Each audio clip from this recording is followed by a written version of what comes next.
Good evening, ladies and gentlemen. Welcome back to episode 30, Thirsty 30. We're back at the Drunken Under Quarantine show presented to you by the Woolen Comedy Club. Matt has started sharing the screen prematurely. That's all right. But we're here. We got a good show lined up. Collen's here, GW's here, and this week we have our very good buddy Matt Ferguson from Socially Irresponsible on. So that's going to be fun to see what he's been up to. We're going to talk about a few topics. We're going to bitch about CNN for a little while because they've been complaining about people going to Parler, which is a shame because Parler is a great fucking platform, and if you're not there, you should be there. We're going to talk about the fact that CNN is up for sale now, and we're going to talk about a couple stories. Louisiana priest caught having a threesome on the altar with two dominatrixes, which sounds awesome to me. And a Michigan priest who woke up a lady on a plane by peeing on her. And lastly, we're going to get Matt's opinion on, with the new restrictions, what's the state of comedy going to look like? So without further ado, ladies and gentlemen, thank you for joining us. Welcome back to the show. And I'll turn it over to my good friend and my very lovely co-host. Welcome to the Spotlight stage, Mr. G.W. Foley. Hi! Hey, everybody. Once again, not a flat brim hat. It's a curved hat. Go Dodgers. I don't even care about I love the game of baseball. I do. I think it's a beautiful game, and I think that it's just a good time overall. I don't give a shit about Major League Baseball. I happen to like baseball hats. That's why I wear it. It's like I could give two shits about the team. Like, there's only one team that I won't wear, and that's the Red Sox. Just because I live in the Northeast and their fans are so fanatical that I don't want to be a part of it. Like, I would rather root for like the Mud Dogs of Mississippi, and or like some other minor league team. Like some other minor league team than the Red Sox, because they're not only are they fucking obnoxious, they're also racist. Let's be honest. I've been to a couple games. Man, some of the language that comes out of their mouths, Boston should be ashamed, but they're not, because I think Boston is just racist. And it's funny because they have so many colleges around. You'd think that some of the like liberal agenda would trickle down to Southie, but no, they don't. And Southie people smell.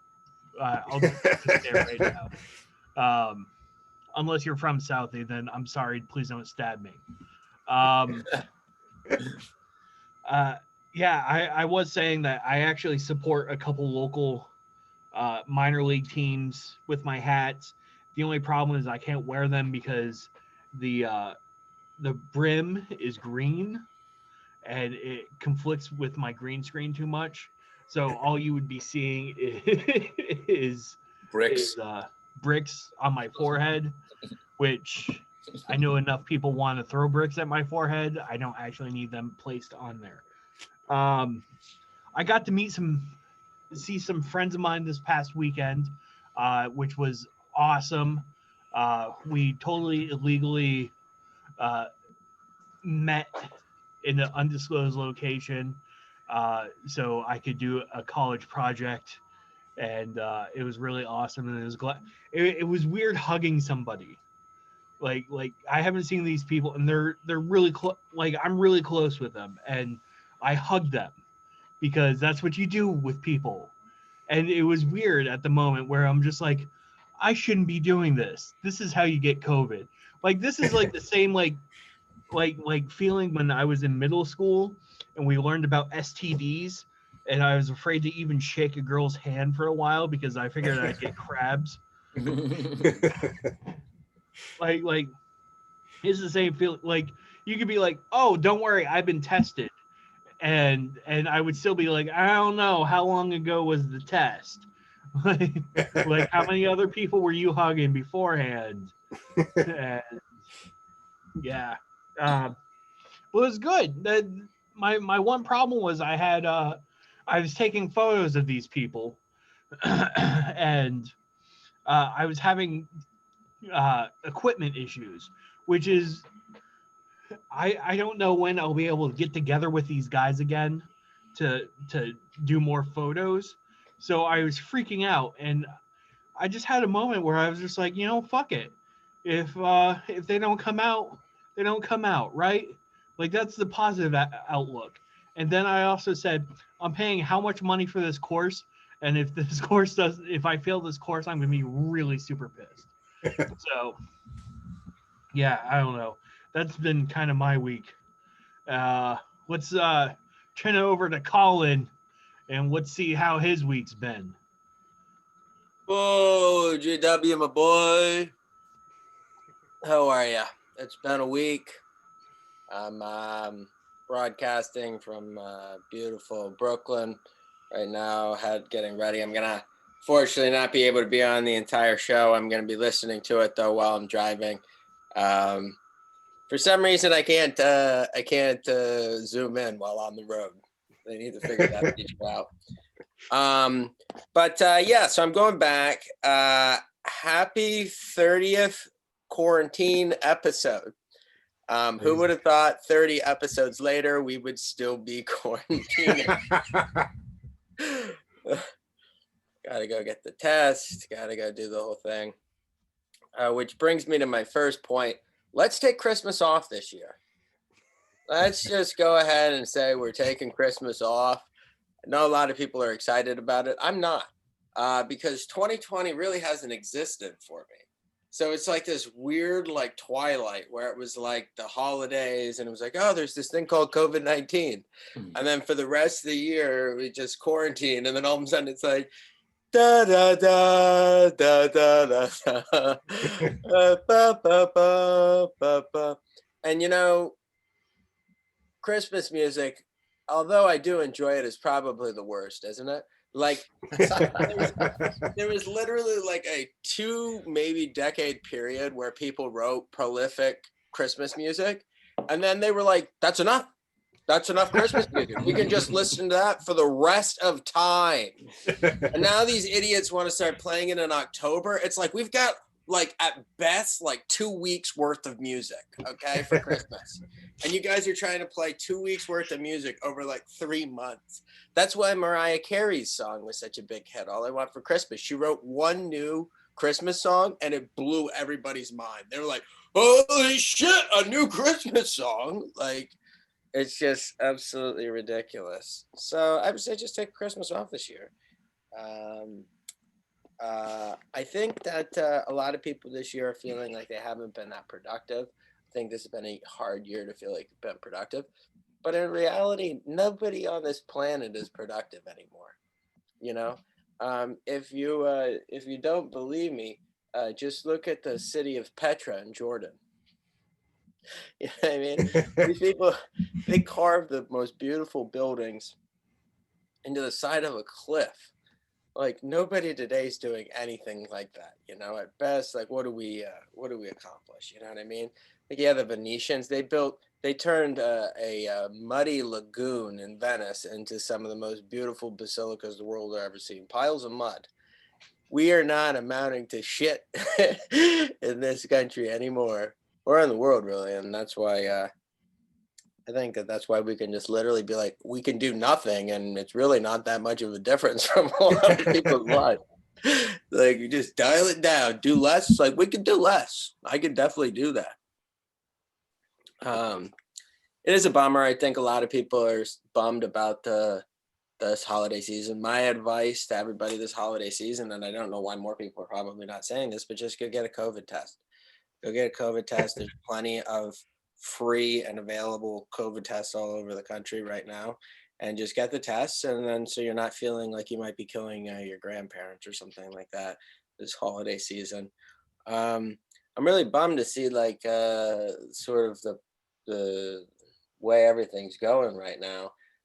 It seems like it's really going to be pretty much everything's going back to a standstill, and I don't see a lot of businesses probably weathering the second storm because this seems like there's really nobody out there to help out. I not being funny, but I just think that it's really taking a moment to.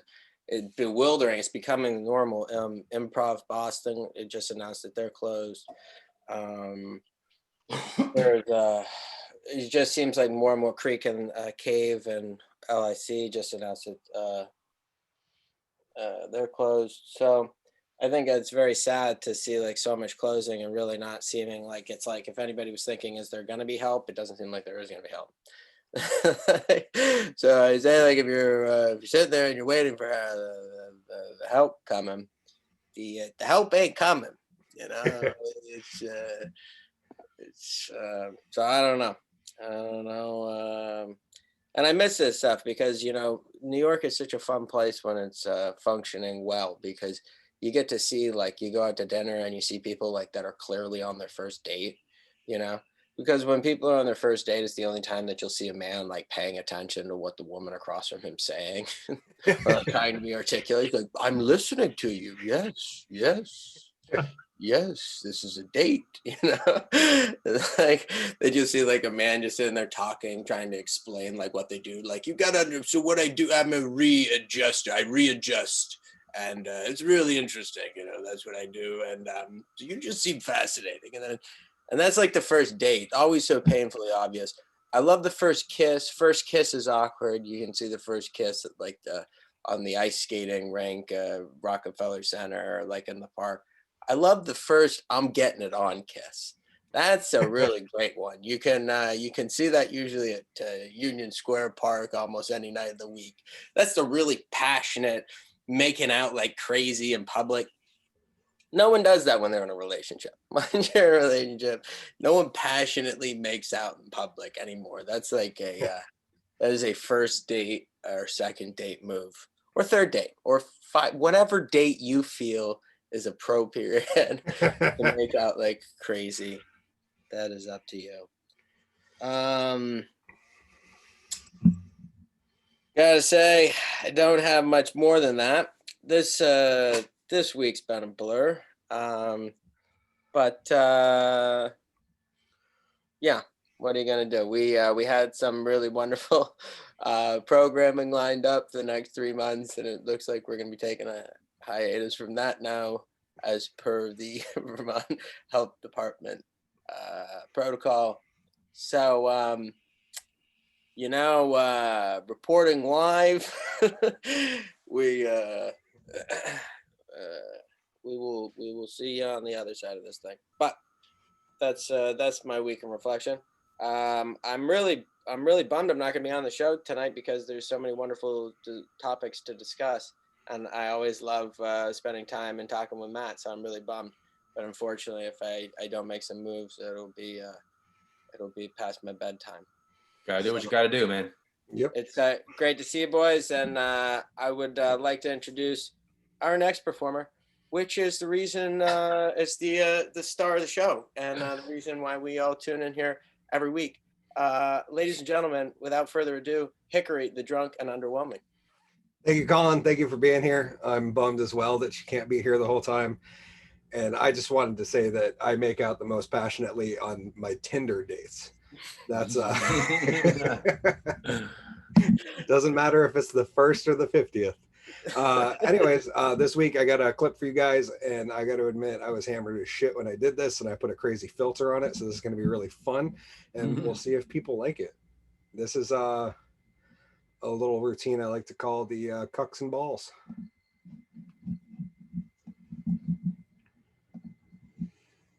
Welcome back, everybody. Hickory the drunk and underwhelming.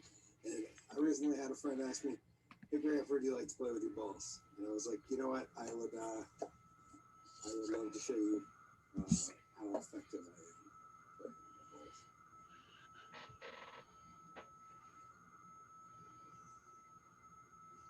I have 3 balls here. Now, if we were to somebody take one, place it there. Stack the cups. Give it a tap. Travels down through the bottom. Let's try that again real quick.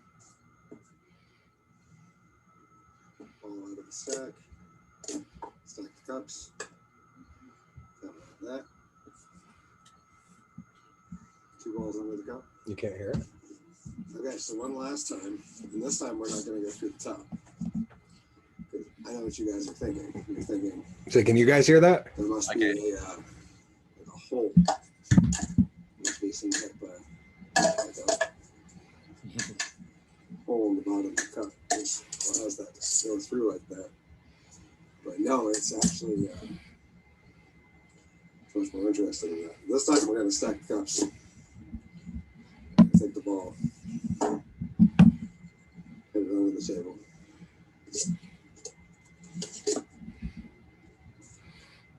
Then we have 3 balls. Now, if I were to take those 3 and I was to slowly place them in my pockets, like this, take it, tuck it away, take it, tuck it away, take it, tuck it away. I would ask how many balls are underneath cups now, and the answer to that is still 1 ball each, but bigger balls this time.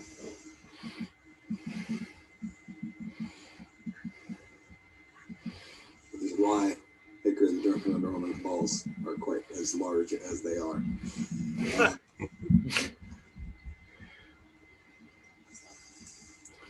You know, I've always wished that I could take a ball and turn it into a shot. Oh, look at that. We have another ball. If I just take it like that, we do the trick from before. Give it a tap. There's a shot glass underneath. Now we're going to need those. We're going to need a lot of alcohol and a lot of time with our balls over the next couple weeks. See you guys next time. Welcome back, everybody. Hickory the Drunken Underwhelming. Anyways, thank you guys. I don't know if the audio came out very clear. The beautiful assistant says it wasn't great there, but you know, that happens once in a while. Blame the damn filter. Yeah, I might have been a little cocked when I edited that, which is why it has a fun filter on it. But that's part of the Drunken Underwhelming experience, you guys, is that, you know, there's going to be some technical mishaps here and there. Anyways, without further ado, our guest of honor this evening here on Thirsty 30, episode 30 of the Drunken Under Quarantine show. We've been trying to get this guest on for a while. And, you know, some things the universe just doesn't line up. And, much like it hasn't much for most of this year. But without further ado, our very good friend from Socially Irresponsible Sketch Group and responsible for lots of fun filming and comedy and all sorts of shit going on. Welcoming to the spotlight stage, our good friend, Mr. Matthew Ferguson. Hey guys, Welcome, Matt. Hey, what's up? So yeah, I'm sort of the creator and producer of Socially Irresponsible on YouTube, which is YouTube/Socially Irresponsible. And we do all kinds of just, you know, different kinds of sketches, but lots of different types of web videos and things like that that are just geared to a lot of strange news, which we're going to be bringing some of that to you today later on in the show, if I'm not mistaken. So, yeah, it should be interesting. But yeah, I mean, it's, you know, making comedy during this time period has been interesting just because in a lot of ways, like, you know, so much of that has to be put off to the side so that you can try to make money to, you know, make ends meet. And unfortunately, this year, like so many other people in 2020, it's just been like a, you know, like a huge break on people's plans in life and whatever else. So, but the good news is that myself and my my partner in crime, King Mecca, whom you guys should definitely have on the show at some point. And I'll drag him on, which I can drag him on with me and him at the same time. That should be a lot of fun. That'd be lovely. As well. But we are in discussions about starting to get some more content created and thrown out there. And he's going to have a lot of time on his hands, and so, same with me. So we're going to get into, you know, either my place or his place, set up a green screen and just roll through some of the craziest shit we can find on the internet, which is, of course, as you guys know, is a plethora of different things. You know what I mean?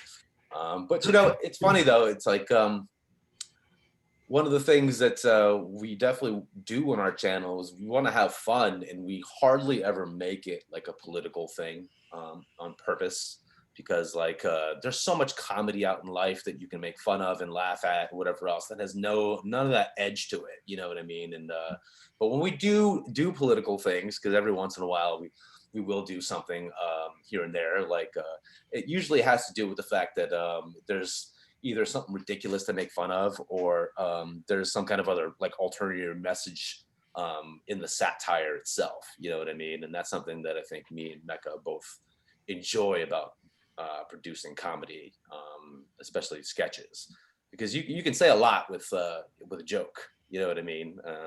Done well, placed well, even in times like these where everyone's like super I don't know, reactionary towards comedy in different ways. You know what I mean? Like people just like jump all over people. Like Dave Chappelle probably couldn't make half the sketches he did on his show today. You know what I mean? And it says a lot. But it's one of those things where I think there are ways of like doing political comedy and just making it smart. And I think one of the things that's wrong with a lot of political comedy nowadays is that there's a lot of hate behind it. And I'm still trying to wrap my head around how something like with like certain comedy things that people put out there, especially the corporate media, is so geared. Like you can clearly tell that they cannot stand, say, Trump, for instance. You know what I mean? And it's like, regardless of what you think of him, like it's just one of those things where like the joke gets old, and it got old like 2 years ago, and it's kind of like it's like the creativity that could be there could be really interesting. And did you guys see the Dave Chappelle the last SNL that they did last weekend? Yes. Yeah, so there were a couple of really cool sketches in that one. Like I like the one where it was like Aunt Jemima and Uncle Ben's were being fired or whatever else, and that whole thing. Like that was smart in a lot of ways. But like SNL in a lot of ways to me has it's been so stale for comedy to me. You know what I mean?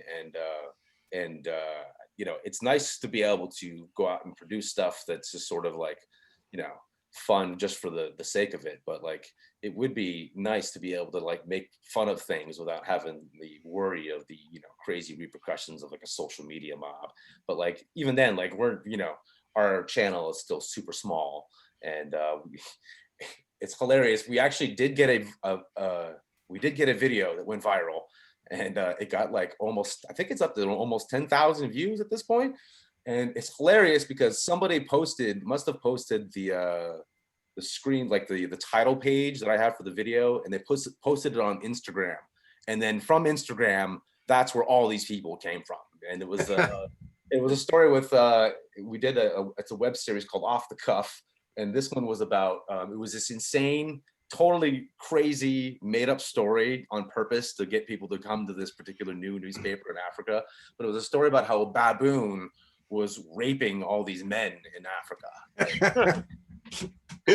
It's the craziest story. Like it's insane. And but the picture I used was like this baboon who was like, he's like laying down with his arm like this, you know what I'm saying? Whatever else.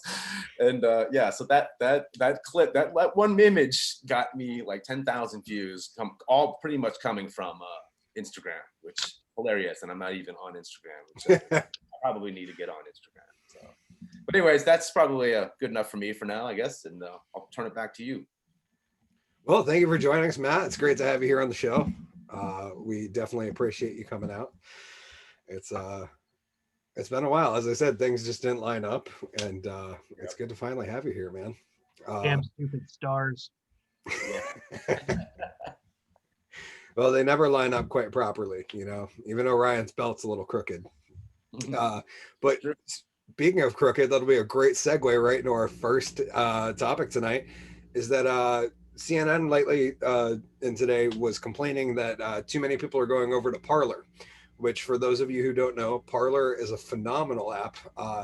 It's like Twitter, but you don't get banned for voicing your opinion, which is awesome. And you get 1,000 characters, which is also great because I don't know if you guys know that Twitter was originally 120, I think, and it's gone up to 240. But that's just based on what text messages could use back in the day, which is kind of like this archaic system where it was just a text messaging app that they transformed. And so CNN's been bitching a lot that people are going to Parler and they're trying to smear Parler as far right. And my personal opinion is that the only reason that Parler is known as far right is because it's all the people that were banned on fucking Twitter have transitioned over.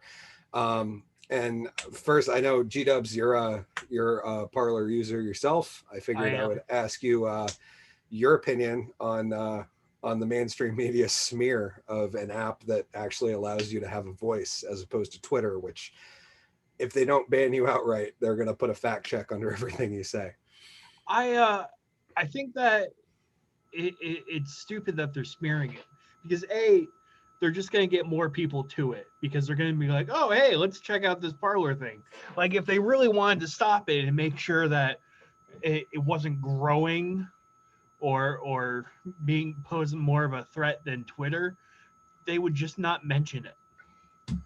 Like they're all the free advertising that they're doing by being like, oh my God, Parler is so bad.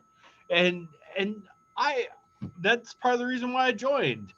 Was because like, oh, this is where all the bad people are. So these are going to be good comments and tweet or parlays as they call them. Messages. There we go. I'm trying to think of a gender or a general neutral term, but it's one of those things where it's just one of the. Man, it's not that bad. And yeah, there's are people who are like, oh my God, Biden is the devil and stuff like that. But you ignore them. Like walking down this any busy street, you're gonna bound to find a crackhead. like you just keep walking and ignore it. Problem solved. Mal, your thought on this? I saw that over the last weekend between Friday and last Monday, so not this weekend, Parler gained over 5 million new subscribers. I wanted to ask your opinion. Are you aware of Parler? Have you used it? And I know Parler. I haven't signed up for Parler yet. I've been using Minds for about a year and a half now or something like that. Which is, I mean, all these social media companies are all kind of based on the same type of idea. You post things, you scroll up or whatever else, but GW, I have to agree with you 100%. Like, how in the it's really hard for me to wrap my head around how in the world does the media not understand that when you talk about something that they don't want you to go to, that is that like they're literally bringing millions of people's attention to this exact thing. Like, I mean, the level of intelligence, or I should say lack of, that is going on in the corporate media at this point in time, to me, is just astounding. Like, I mean, I don't remember a time back in the day before like this whole corporate conglomeration happened with all these, because I mean, there's like 6 corporations that own like 95% of all media. Yep. So every, radio, TV, movies, whatever. I mean, the whole 9 yards. And it's kind of like, it's like right now, like, you have CNN like telling you that you shouldn't listen to other people. You should just listen to us. I think Brian Stelter said that not too long ago. How, I mean, what kind of hubris are you dealing with when you have people who are on television or in government or anything like that, who are basically telling you like, you better listen to us or else kind of thing, or whatever. I mean, like, I've seen so much of that in the last couple of years, and it just drives me. Like, I remember the first time I saw that was when the WikiLeaks thing came out, and I don't remember who it was. I think it was Chris Cuomo on CNN, where he was like, "You're not allowed to read WikiLeaks. You're the only one allowed to read WikiLeaks because it's illegal for you to read WikiLeaks, the whatever. But you can get it through us is basically what he was saying.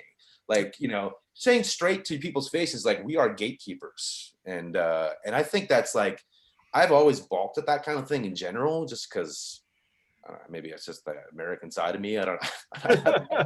I just want to like, just, flick somebody off and be like, fuck off. Like, I don't, you know what I mean? Like, how dare you tell me what I should think? And I think this kind of stuff is one of the reasons why, like you say, I think this is the next, the whole CNN being like kind of put up for sale type of deal is a huge point. And if people weren't looking at that ahead of time, and like, if Biden does indeed win this election, like, what's the media going to do? Because they've made their bread and butter on rage bait for 4 years now. And the one that they were rage baiting against, the Orange Man, is now going to be gone possibly. And so how do they make their money? Because they were all in a downward swing, including Twitter for that matter, before 2016 election. And then everything just went and now we were in this situation where everything is just so chaotic and crazy. You can't even, like, in order to get any truth, you have to dig through like a half a dozen articles and read between the lines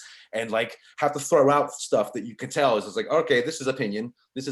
Oh, that's fact. This is opinion. You know what I mean? Like, it's just the news has become crazy. So I don't know. I think Parler is, it's just another, this kind of stuff happens, right? In the free market, quote unquote.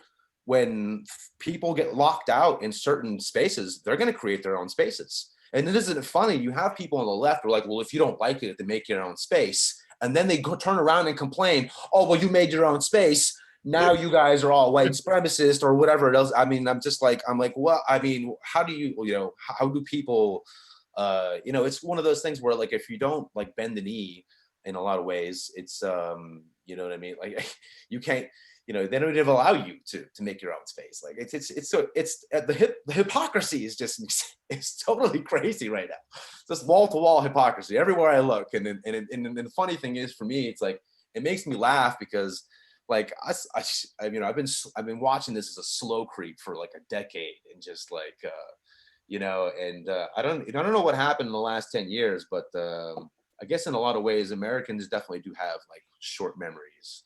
And a lot of the things that people are really kind of freaking out over, they don't realize how they're getting played in so many different ways. And I wish people just would remember things like. I would agree that Americans have the worst case of goldfish memory on the planet. But they still manage to bitch about shit that happened 200 years ago that had nothing to do with anybody alive now. Right. And there's stuff happening right now that should be talked about, but nobody is speaking a word about like things that are important. Yep. I mean, we have a government that's literally like, they're there to govern, to pass laws, to like, make life, for all of us. They're supposed to represent us. So like what laws have they really been working on in the past, like however many years, you know what I mean? Like every time there's a military budget, they all seem to hold hands and vote unanimously for that kind of stuff. But like, what about other things that make a difference in the country? Like there is an infrastructure problem. Like we do have bridges and stuff like that are all falling apart everywhere. And it's kind of like, it's always the same old story. And unfortunately it's kind of like, you have the corporate America and then you have the other rest of us. And unfortunately the way that government's set up is that like, these lobbyists and these in the corporate America, I mean, they're all in bed together, it's one big orgy. So it's kind of a shame, but and they just keep on swinging party to party, which is one of the reasons why like I've been an independent for my whole political life. I call myself a political atheist because I don't believe a political party can hold all of my morals. And I think there are some things I agree on, things on the right and things on the left, and it's like I can't pigeonhole myself in an idea that you know what I mean. And at the same time, like when you only have two choices, like that sucks. Yep. What would be really cool is if somebody really got together and to do a third party and they took the best time to actually take control and take away power from both parties would be a primary, where a lot of people don't care about the primaries. But if you got somebody who was like really you know, in a good spot that could actually carry like an independent vote. Like imagine like somebody creating a third party, and during one of these like primaries in between the presidential elections, they get enough people to vote their candidates in and flood both the House and the Senate to the point where neither one of these Republicans and Democrats can actually control these ever again. That would change the game. And you know, that's a possibility, but again, like nobody really votes primaries, but that's kind of the reason why, like, somebody was smart politically, they may be able to use some kind of system that way to change something, because we can't keep doing this.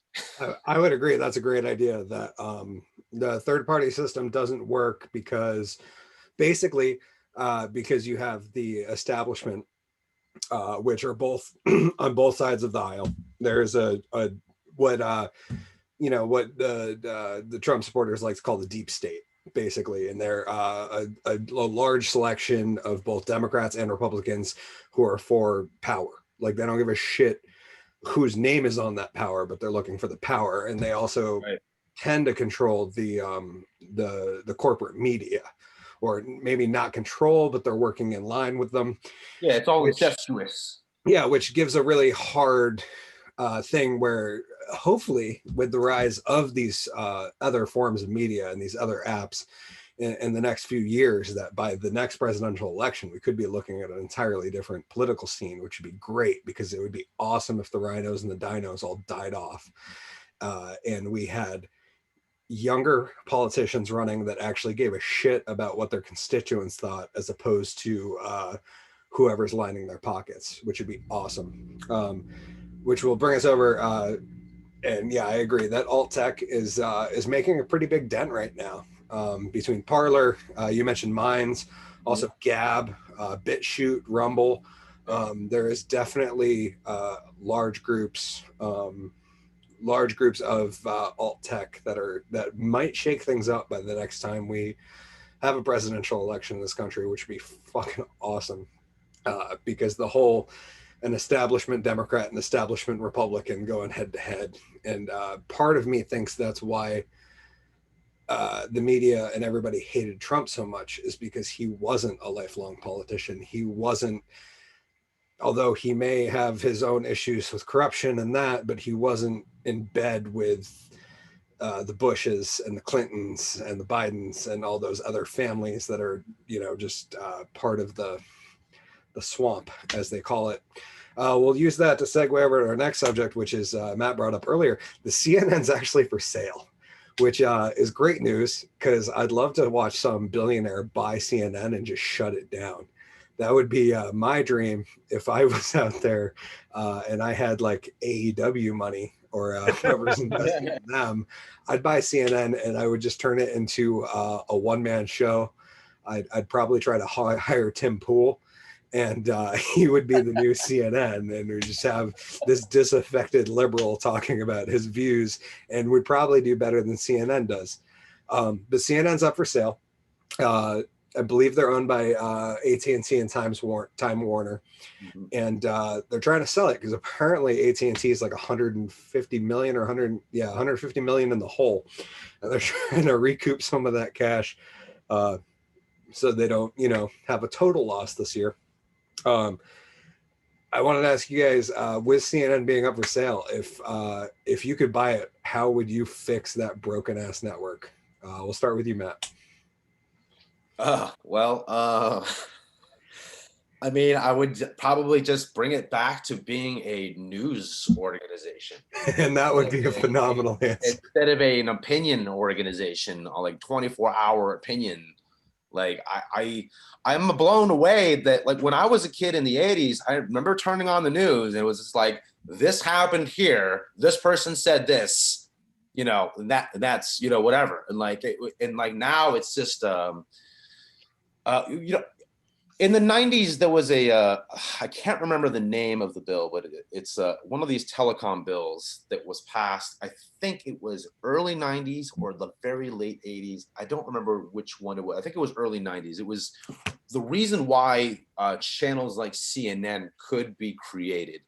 There was a rule within the telecommunications politically that made it more stringent when it came to the news. And for the life of me, I can't remember the name of this law, but they repealed this law in the early 90s. And essentially what it said is that you can do straight news, but once you have opinion, then you're forced to always have an opposite or a something that's going against your opinion, and have equal time. That was the law. And so when you go back and you watch a lot of these political shows back before that period of time, you saw that reflected in the news. The news was the news. And then when there was opinion, then it was an opinion. That's why they usually had different opinion shows. And that's why the news really felt like, that's why local news feels more real to, for news wise, rather than going to Fox News or CNN or any of these other MSNBCs and that kind of thing. But then when they repealed that, what that basically did was it opened up the door for making opinion to be mixed with the news itself, and that you can create these news shows that are both news but also opinion, and then news and then also opinion. So they were able to meld these without having the legal obligation to having an opposite viewpoint. So somebody like Tucker Carlson on the right, or somebody from say Rachel Maddow on the left, can have like a 45-minute section sitting here just throwing out their point of view without a single word as far as a detraction from what their point of view was. And that's what changed the news.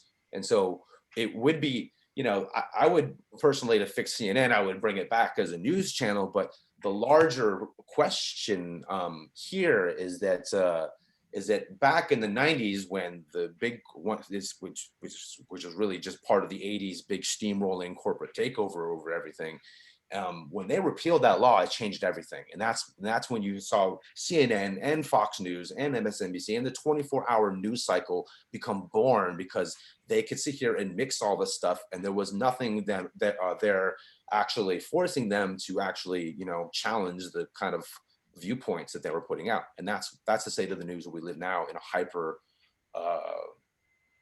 socialized way that we live in today, to the point where people will read headlines and then think they know what the story is, and they don't even read the damn story half the time.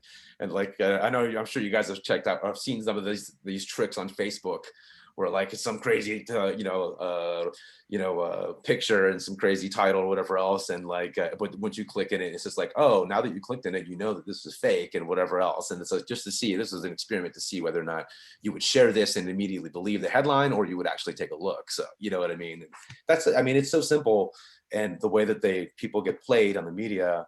But I think until I think those old rules about having different opinions on a news opinion, I think that's something that maybe we should rethink about getting back into, because when somebody on you can have an entire channel just spewing out one viewpoint all day long without really any pushback.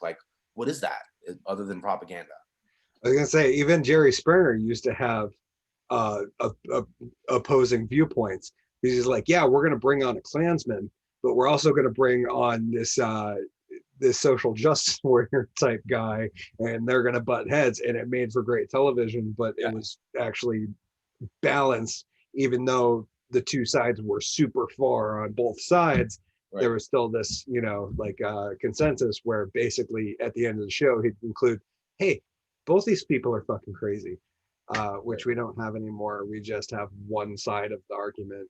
G-Dubs, what do you think if you had fuck you money and you could buy CNN right now, what would you do with it? I would make everyone do the shows topless, like Anderson Cooper, Wolf Blitzer, fucking show them man titties, and just juggle those babies out. Get the Brazilian weather girl. Yeah. Well, no. Let's not get sexist here. But no, I would try to find a way to put some credibility into what they're actually doing, and not just and I would get rid of Don Lemon first and foremost. Don Lemon's got to go. Fuck yeah, Don I think Lemon. they all got to go. Yeah, guy's insufferable. I want to know if Wolf Blitzer's chest hair matches his perfect. That's why we do it topless, man. I agree. We could get Anderson Cooper in like a bondage like position, mouth taped shut, just like think of all the yeah, exactly, man. Like I think that would work, and it would lend an air of credibility. Well, he's a Vanderbilt, so he's probably into that. So since we've gotten a little dark and political on it, we're gonna bring this around to a couple fun stories that I hope our viewers enjoy. This first one, I'm actually gonna pull up the article and read a couple quotes so I don't misquote it. This one coming out of Detroit. This was published October 14th, so about a month ago now. But a Detroit woman says she woke up to a pastor peeing on her on a plane. A well-known pastor from North Carolina is accused of relieving himself on a sleeping woman in the backseat of a Delta plane as she returned to Detroit from Las Vegas.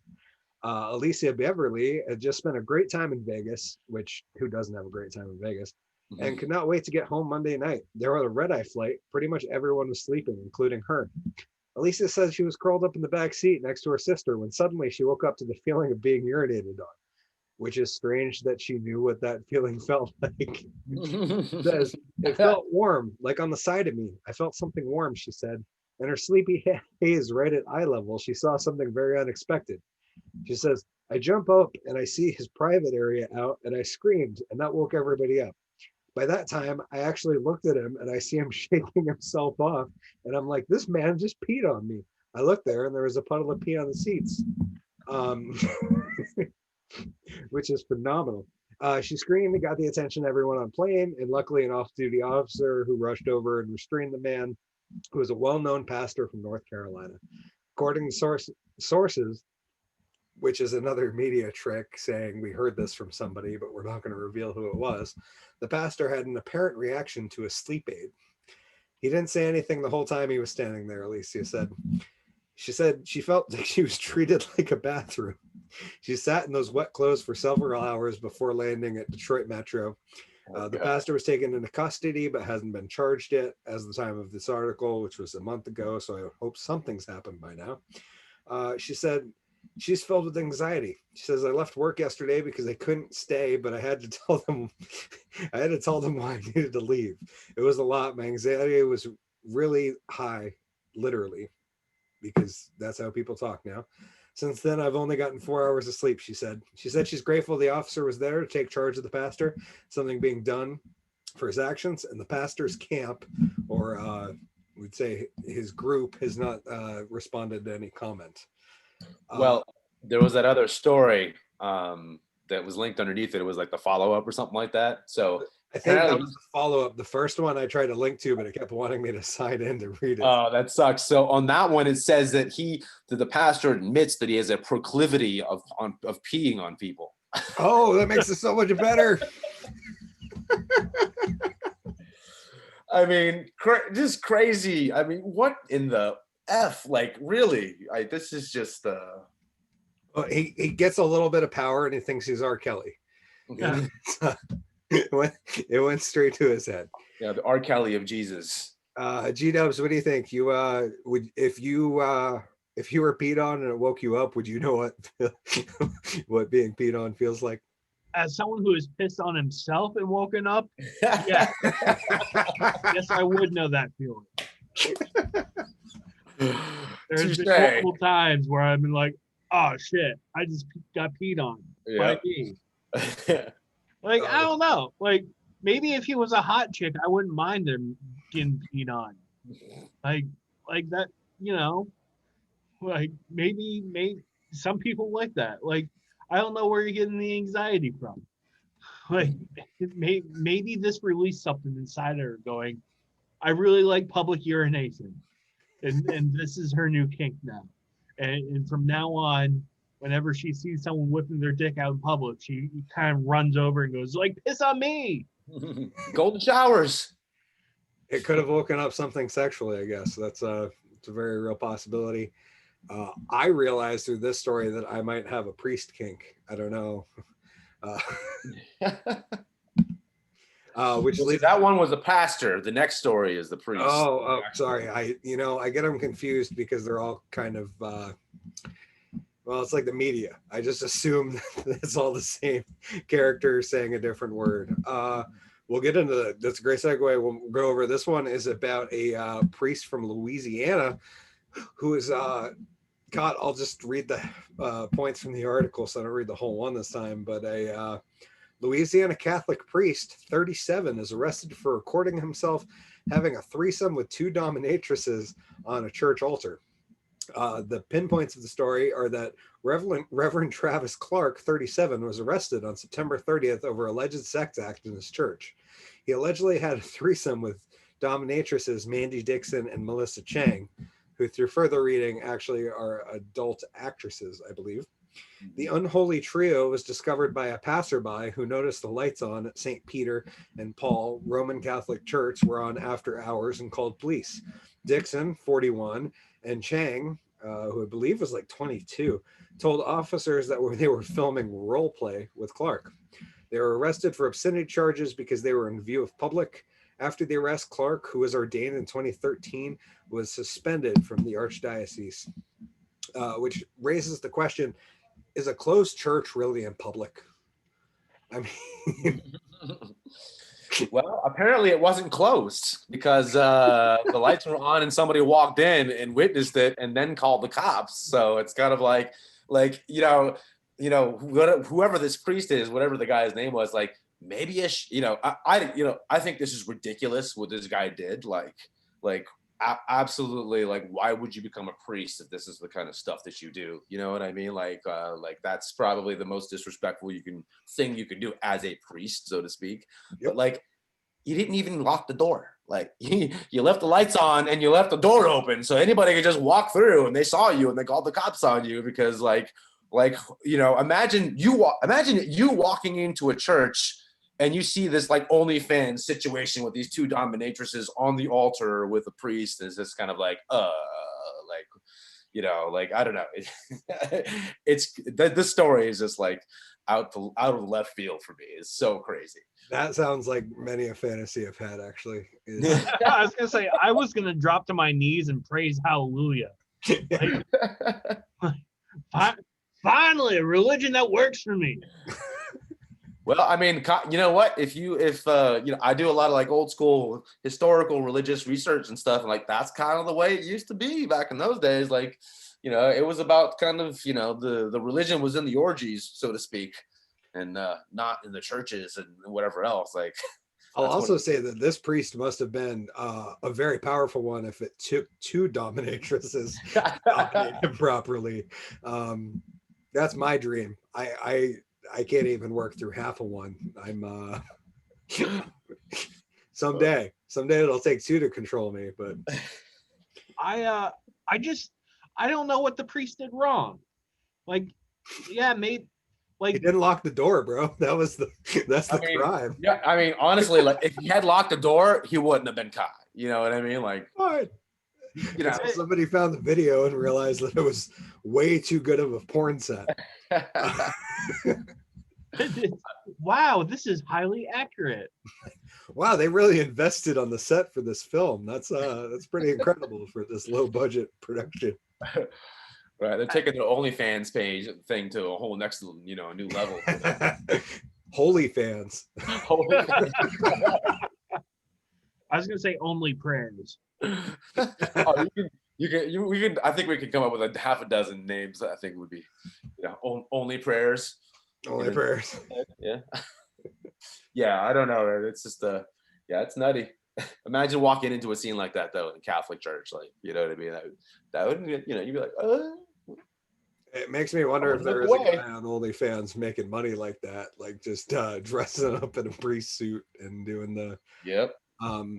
I do know from independent research I did about 6 months ago that there is a group of women on a website known as Chatterbait who make a pretty good living by wearing a Muslim headwear while they do their streams. And while I was trying to get to the bottom of it, I couldn't figure out if it was real or it was just an act, but it definitely helped me feel better thinking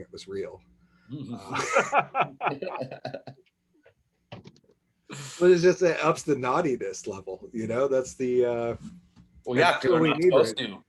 That's just everything against their religion and whatever else. So it's just I yeah. know. I know. I can't get off unless I see a hijab. Like, I make the missus throw one on, full burqa. She even has like the screen for her eyes, so I can't even see that. Oh man, that burqa has so many white stains on it that looks like it was salted. Well, isn't it like the old school way that like a certain Semitic peoples would make love or whatever else they'd have to do it through a sheet? Yes. Isn't that true as well? So like, it's almost like, combine those three things as well. You know what I mean? And like, that's like ultimate COVID coverage as well. On the section. I like where this is going, and maybe we can start filming. I got plenty of extra sheets. I don't know if they need to be white or not. Like that, yeah, I'll come down there. I'll put on a big ass Pope hat, and I'll bless everybody with my presence. You can't see it, but I have a huge erection right now. I would show you. I am in sweatpants, but I don't want That's why we need to start an after show that like live streams to OnlyFans, and then we can have where the real dark comedy and the adult situations come out. Oh my God! If we could get like an actual, okay, so on my channel on YouTube, Socially Irresponsible, we're going to start getting more stuff. More live streams, more other videos and stuff like that rolling up real soon. But it's like the amount of insane adult style stories like this, just the two that we talked about today, are just crazy. Like people, the world, you spend a little bit of time really digging around certain corners of the internet, and you will find just how crazy people really are across the world. And it's like it's like people think like, oh yeah, things are normal. I'd like to define what normal is, because when I look around, like I'm just like, whoa, everything is just so, I don't even know, but I love it at the same. That's what's crazy about. That's what's great about life. You know what I mean? It's the multitude of varieties of insanity that we all kind of bring to it. Colin commented in just now saying, "The R. Kelly of Jesus, laugh my ass off." R. Kelly. Okay, we'll probably run a little over. I hope that's okay with you guys. We got one more topic, and then we'll do some plugs and final thoughts. But last conversation I wanted to have with you guys was Vermont just published a bunch of new COVID restrictions. We're no longer allowed to have multi-household gatherings. They've gone as far as CNN to say that Christmas is canceled.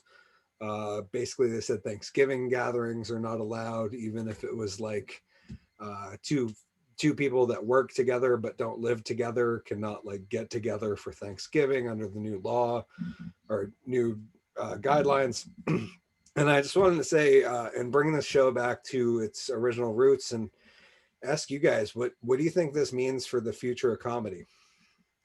Do you think that GW, go ahead. Proliferate more in the digital space? Do you think it's going to create a real demand for it once it's allowed to come back? Or do you think a lot of people are going to like kind of drop off of it and move towards whatever passions they had? Matt, I'll ask you first, as a guy who was already heavily in the online space of comedy before COVID happened. Well, I mean, this definitely makes things more difficult. It's not going to necessarily stop me from at least connecting with just one or two people. Like, I keep my circle small, the people I kind of deal with, which is nice. But at the same time, it's kind of like, I don't know. I don't know how to really express this without, you know what I'm saying? Like, because the thing is with this whole lockdown is that I think today or recently we have Dr. Fauci and stuff like that, and various other people talking about like there's going to be like a 3-month lockdown, and possibly talking about how things may not be completely reopened until third quarter next year, which is 1 year from now. Yeah, Fauci made that statement today, I guess, Yeah. that it could go to the third or fourth quarter of 2021. Exactly. So that means we're going to be shut down for a year. And do people realize what that really means in the bigger picture of things? But regardless of comedy, I mean, comedy, like, what are you going to do? Like, you can't, like you said, the new orders here, you can't even get together with someone else who lives alone, but you work with them. But like you know what I'm saying? Like, the only time they see another person is when they're working with you and they go home, but yet you can't get together with them. Like, it just seems that a lot of these rules, there, to me, there's like a disconnect between, like, there's a policy disconnect versus a science disconnect, and there's not a conversation between the two, and there should have been from the very beginning. And that, like, that there, we, if we keep doing this, we're going to literally, the only people that will be left are Amazon and Walmart and Targets and whatever. That's it. That's all we'll have. You know what I mean? And like, and I don't know what to say really behind that, but like on the comedy side of things, like, I don't, on my Facebook page, I don't post anything but memes, because like, all I want to do is make people like laugh and feel, a little bit better for their day, because like the stuff that's going on right now and the way that I see people just like really going head first into the negativity and so much of it, it's sad. But at the same time, like, comedy has its place, and I'm not going to stop. I'm definitely going to, Mecca and I are we're going to be moving to make a bunch more videos real soon, and try to post stuff out and see what happens. But like, I mean, I think that in a lot of ways there's an opportunity here too. Like, if you market yourself right, and there's lots of ways of doing that. Like, this is kind of the time to sort of build up your online presence, because way more people are online right now watching shit because they're getting tired of on Netflix, and wait until like another 6 months when all the stuff that's supposed to be produced has been shut down for the last 8-9 months. All these productions haven't been doing anything. So there's not going to be any new movies or a lot of new TV shows. A lot of things are going to be pushed a year. So, in a lot of ways, it's an opportunity for people to, if they really wanted it, could build up a big audience online. But the real key is that you have to constantly post product all the time. Yep. Almost on a daily basis. Like, one of the reasons, like you mentioned Tim Pool, one of the reasons like his channel has grown so much is because the guy drops like 8 videos a day. Yeah, he's working hard all Yeah. And so like, even if like only people only see half of the stuff that he dropped that day, like, that's still a huge number of views and to his channel. And it just continuously grows his thing. And that's the key about anything on the internet, is that you want anything to grow, you can't stop. You have to constantly be pushing more things, even if it's like 2 or 3 minute videos or whatever else. Like, people will gravitate to you and it'll happen, but it takes time, but it takes work, like everything. So, but this is kind of the time to do it, because everyone's online, and then soon enough, all this entertainment's going to dry up if Hollywood and the entertainment industry isn't allowed to go back. So It's also interesting. You mentioned the whole. Oh God, I lost my train of thought. We'll flip over to you. Well, thanks for that intro. That was right bad. back. I apologize. be right back. So I think that it's gonna be good for comedy, because I think it's gonna cool the herd a little bit, and Yep. get rid of some of the people that would have wanted to try stand up but aren't really good at it, and leave the people like me who are decent at it.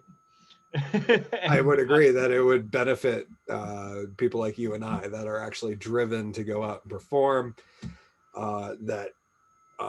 And what a lot of people don't understand is, for our viewers, that a lot of comics aren't doing this for the money or the viewers or the fame or the anything like that. It's more or less our passion and our release, and it's something that we do because it benefits us as well as the people who enjoy the material that we produce.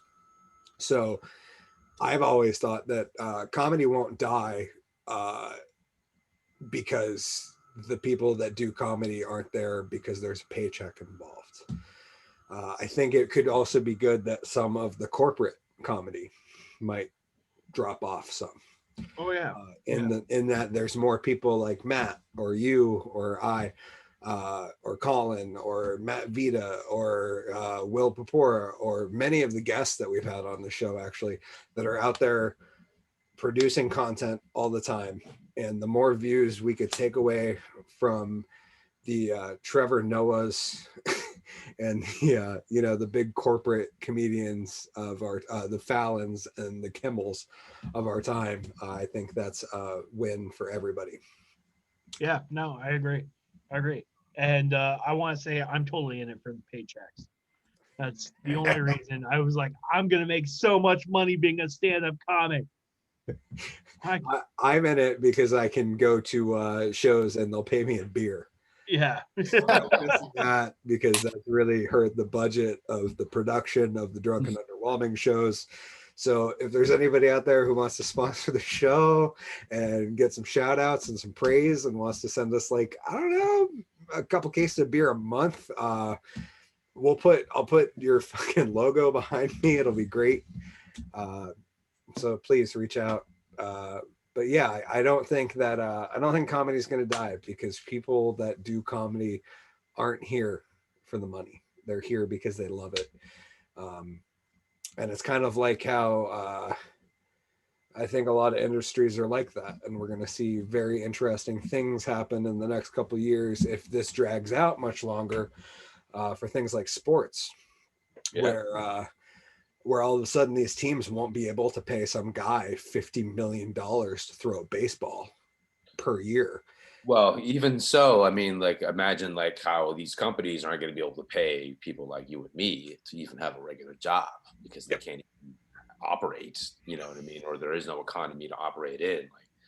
Like that's really what's coming down the line. And people don't realize that it's going to be a rude awakening when it happens.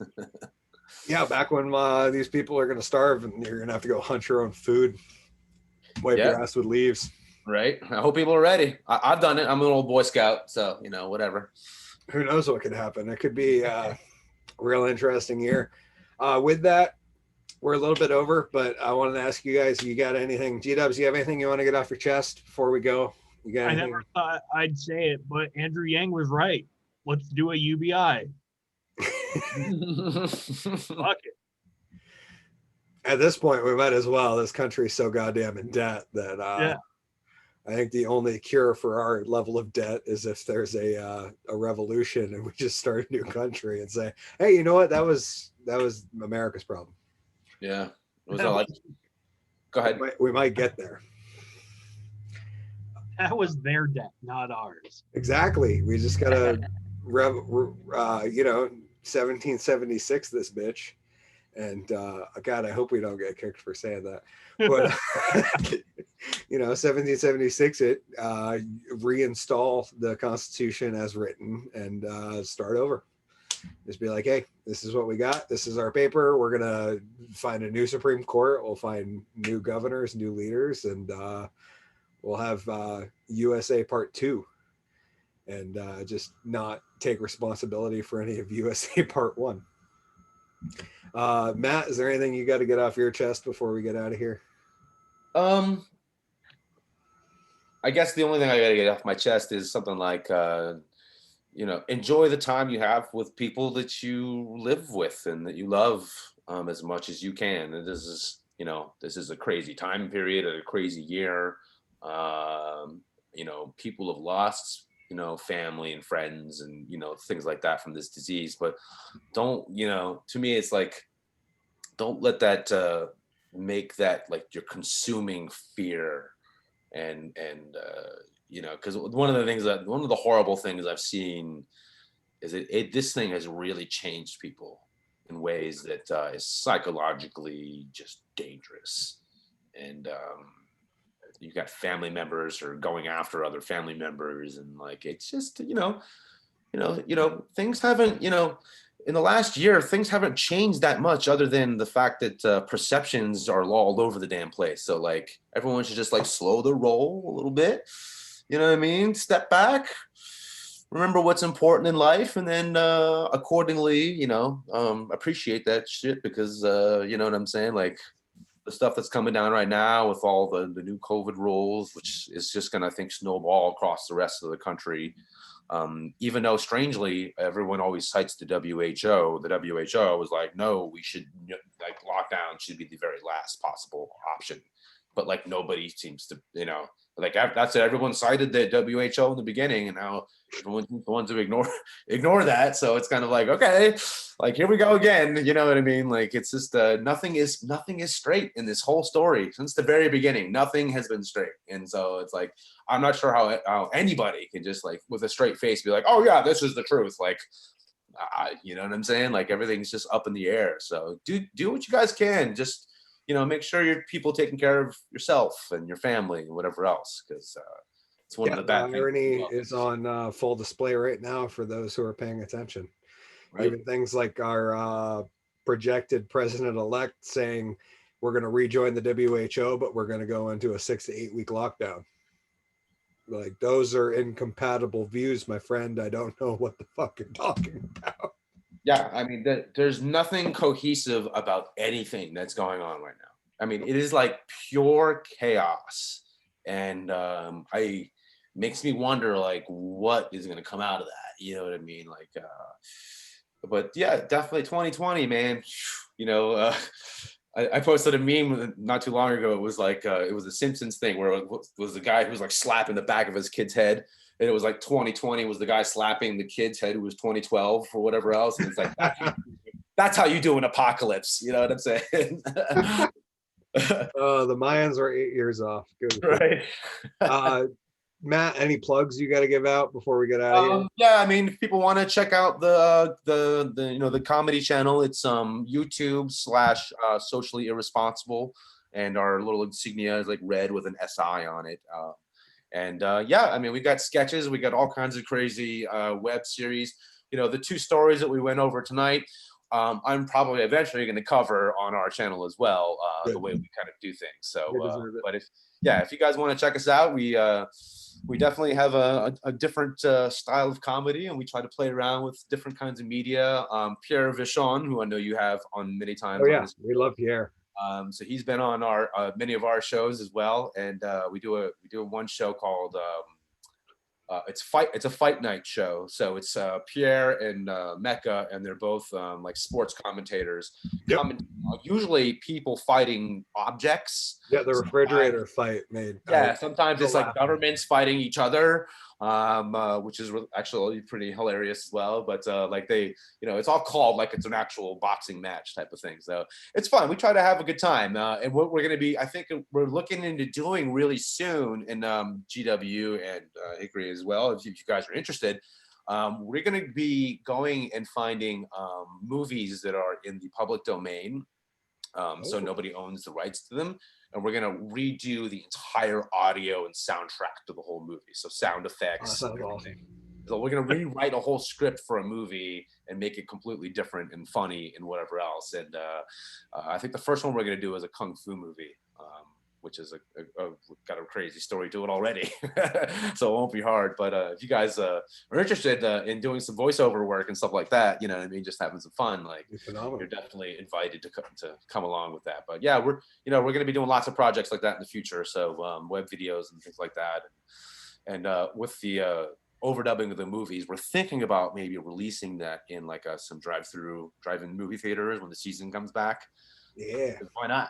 You know what I mean? Like everyone's got to think out of the box right now. So whatever ideas work can kind of spread the word and have people throw it at the wall and see what sticks. Yeah, because people like entertainment, but they like real entertainment. They get sick and tired of the corporate shit pretty quick. So, G-Dubs, plugs.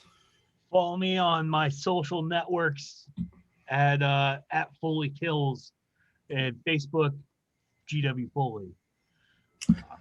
And as always, Hickory the Drunken Underwhelming here. You can follow me at Hickory TDAU. You can use that to find my Instagram, Facebook, Parler, and my YouTube's hickorymagic.com is my new site, which kind of sucks, but it's coming along.